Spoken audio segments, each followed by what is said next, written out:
आज की वीडियो में हम इलेक्ट्रो स्टील कास्टिंग लिमिटेड के बारे में बात करने वाले हैं। बेसिकली ये डक्टाइल पाइप बनाती है, जिसका मेनली यूज वाटर सप्लाई और सीवी सप्लाई के लिए होता है। तो आइए इसके कुछ फंडामेंटल और टेक्निकल एस्पेक्ट देखते हैं। इसके लिए हम सबसे पहले आएंगे स्क्रीनर पे।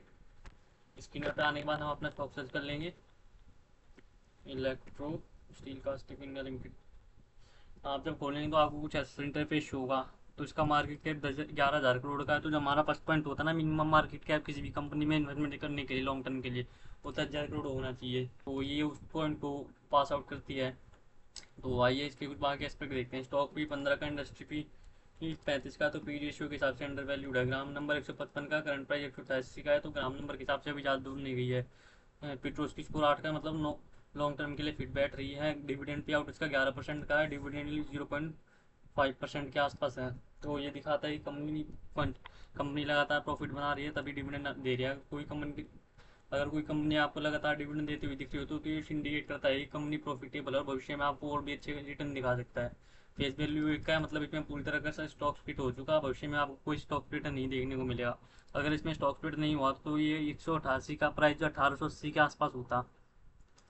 और इसका रिटर्न ऑन इक्विटी 15% का, रिटर्न ऑन कैपिटल एम्प्लॉयड और 16% का, जो कि एक पॉजिटिव पॉइंट है। Margin net cash flow positive है 48 करोड़ का। और सेल्स ग्रोथ में आपको पिछले 5 सालों में 22% की ग्रोथ मिली है एनुअली। ये एक बढ़िया बात कही जा सकती है हमारे को इन्वेस्टमेंट के नज़रिए से।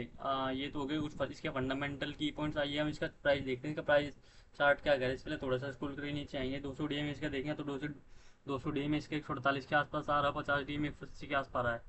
तो ये अगले डेली मूविंग एवरेज से ज़्यादा नहीं, बस थोड़ा सा ऊपर है। अगर आपको इसमें थोड़ी सी गिरावट देखने को मिलती है तो उसके हिसाब तो आप बाय करने का देख सकते हैं। ये हालांकि और ये तो होगी इसके कुछ प्राइस। अब आइए हम इसका प्रॉफिट एंड लॉस देखते हैं। इसका ये डिवाइस क्या कहता है। इसके लिए हम प्रॉफिट एंड लॉस के सेक्शन में आएंगे। तो जब आप प्रॉफिट एंड लॉस के सेक्शन में आओगे तो आप देखेंगे कि आपको इसके रेवेन्यू में लगातार ग्रोथ देखने को मिली है। जैसे 2020 में 2,000 करोड़, फिर 3,34 करोड़, और फिर 5,200 करोड़, फिर 7,200 करोड़, फिर 7,400 करोड़। हर किसी कंपनी के रेवेन्यू में लगातार ग्रोथ देखने को मिल रही है। तो वो इंडिकेट करता है कि कंपनी ग्रोथ पे बढ़िया काम कर रही है और भविष्य में आपको और भी बढ़िया रिटर्न दे सकती है। आप इसमें के ऑपरेटिंग प्रॉफिट भी देखोगे तो लास्ट कुछ ईयर्स में बढ़ते हुए दिखे हैं। जैसे 2023 में इसका ऑपरेटिंग प्रॉफिट केवल 10% का था, जो कि इन्होंने 2024 से आते आते इन्होंने उसको 1.6 टाइम करके 16% के आसपास लिया है, जो कि एक पॉजिटिव पॉइंट कह सकते हैं आप। ये तो हो गया इसके कुछ प्रॉफिट एंड लॉस। आइए हम इसके शेयर होल्डिंग पैटर्न देखें। शेयर होल्डिंग पैटर्न में क्या कहना है। तो इसमें 40% की प्रमोटर्स है, 19% के एफ आई है। डी आई आपको ना के बराबर देखने को मिल रही है, जो कि एक थोड़ा सा नेगेटिव बात कह सकती है। अगर किसी स्टॉक में कोई स्टॉक बढ़िया होता है और उसमें म्यूचुअल फंड्स की इन्वेस्टमेंट नहीं है तो ये थोड़ा सा एक नेगेटिव पॉइंट होता है। नेगेटिव पॉइंट होता है। गवर्नमेंट की होल्डिंग देखें तो 0.32% की है, पब्लिक होल्डिंग 33% की है। तो ओवरऑल बात की जाए, अगर आपको किसी स्टॉक में, जैसे हम पे कहते हैं कि अगर आपको 50% के ऊपर प्रोमोटर शेयर होल्डिंग देखने को मिल रही है और उसमें शेयर होल्डिंग कोई प्लेजिंग नहीं हो रखी, तो आप उसमें बिना किसी सोच विचार के इन्वेस्टमेंट करने का देख सकते हैं। हालांकि ये कोई एकमात्र डिसाइडिंग फैक्टर नहीं है, और भी कई सारे फैक्टर हैं जो किसी भी स्टॉक के प्राइस एक्शन पर प्रभाव डालते हैं। ये तो होगी कुछ इसके फंडामेंटल एस्पेक्ट। आइए हम इसके चार्ट देखते हैं। इसका चार्ट क्या कहता है। इसका चार्ट देखने के लिए हम आ जाएंगे स्क्रीनर पे। तो जब आप स्टॉक ओपन करोगे तो आपको कुछ ऐसा इंटरफेस दिखेगा। तो आप ये इसके कुछ सपोर्ट रेजिस्टेंस है। जब आप देखो तो इसने हाल फिलहाल में एक नया नया 205 के आसपास उसका करंट प्राइस 188 है, जो कि ऑल टाइम हाई से केवल 8% की गिरावट पे है।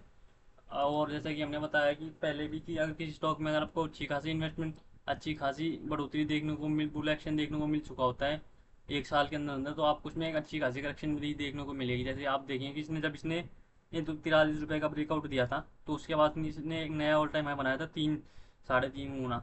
जब कोई भी स्टॉक अगर आपको इतना बढ़िया बुल रैली दिखा चुका हो, तो उसमें 40% की करेक्शन आनी बाकी होती है, जो कि शो भी कर चुका है। आप देखेंगे तो इसने ऑल टाइम हाई बनाने के बाद एक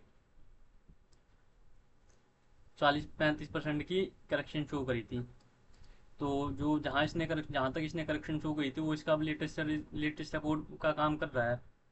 तो आइए हम इसमें देखते हैं इसके और जैसे और भी फैक्टर्स है तुमको क्या कह रहे हैं। जैसे हम इसका आर एस आई देखें तो आर एस आई इसका करंटली 53 के आसपास है, जो कि शो करता है कि स्टॉक अभी ओवरबोर्ड जोन में है। और ये आप इसका ओसम ऑसिलेटर भी देखोगे तो ओसम ऑसिलेटर भी यही इंडिकेट कर रहा है, जैसे कि हम अपनी वीडियो में पहले ही बात कर चुके हैं कि कहते हैं अगर आपको किसी भी स्टॉक कार से 30-35 के आसपास देखने को मिल रहा है तो उसके लिए बेस्ट बाइंग अपॉर्चुनिटी होती है, बेस्ट बाइंग जोन होता है। और किसी स्टॉक कार से अगर आपको 50-60 या उससे ऊपर देखने को मिल रहा है तो वो एक इंडिकेट करता है कि इसमें बायर्स हाँ भैया, उसको इसमें जब सेलर्स आ भी होंगे तो इसमें करेक्शन देखने को मिलेगी। तो ये तो हो गए कुछ इसके चार्ट पैटर्न्स और ये फंडामेंटल एक्सपर्टाइज दे, हम इसके मार्केट सेंटीमेंट देखते हैं, मार्केट सेंटीमेंट क्या कह रहे हैं। इसके लिए हम सबसे पहले आएंगे एनएससी पे। एनएससी पे आने के बाद हम यहाँ पे आएंगे रिसोर्स के सेक्शन में, security wise price volume market पे। यहाँ पे आने के बाद हम अपना स्टॉक सर्च कर लेंगे, इलेक्ट्रो। एक मिनट।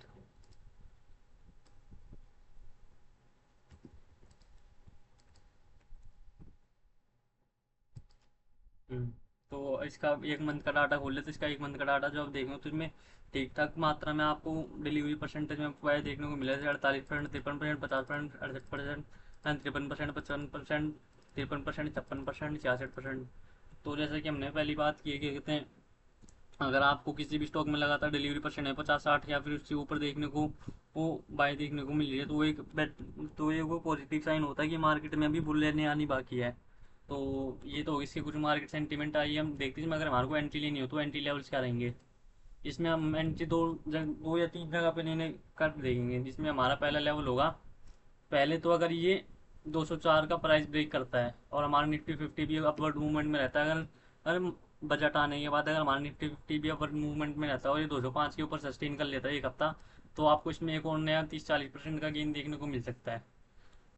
ये तो हो गया इसका, जब मार्केट अगर पॉजिटिव रहता है तो फिर क्या रहेगा। लेकिन अगर मार्केट अगर हमारे हिसाब से मूव नहीं किया, मार्केट में क्रैश या फिर करेक्शन देखने को मिली, तब क्या करेंगे। अगर हम इसमें किसी मार्केट अगर मार्केट में हमारे निफ्टी 50 में करेक्शन देखने को मिलती है और स्टॉक में गिरावट होती है तो उसमें तीन पार्ट में बाय लेने का देखेंगे, 30, 40 और 30 रेशियो में, जिसमें हमारा फर्स्ट बाय होगा 156 के आसपास, जो उसकी ऑल टाइम हाई से 20%, 22% की गिरावट पे होगा। और उसके बाद जो सेकंड पार्ट होगा हमारा 40 को, वो रहेगा 144 के आसपास, जो उसकी ऑल टाइम हाई से 30% की गिरावट पर रहेगा। लेकिन इसमें अगर और भी गिरावट देखने को मिलती है तो हम इसमें 122 के लेवल पे भी बचे हुए 30% के पैसे से इसमें इन बाय लेने का देखें, जो इसके ऑल टाइम हाई से 40% की गिरावट पे होगा। जैसे हमने पहली बात की, अगर आपको किसी फंडामेंटल स्ट्रॉन्ग स्टॉक में अगर आपको 30-40% की गिरावट देखने को मिलती है तो हमारे लिए वो बाइंग अपॉर्चुनिटी होती है, उसमें हम बाय लेके लॉन्ग टर्म के लिए होल्ड कर सकते हैं। हालांकि आपको किसी प्रकार की कोई फाइनेंशियल एडवाइस नहीं है, अगर आपको किसी प्रकार का कोई निवेश करना हो तो इससे पहले आप अपनी रिसर्च जरूर से जरूर करें।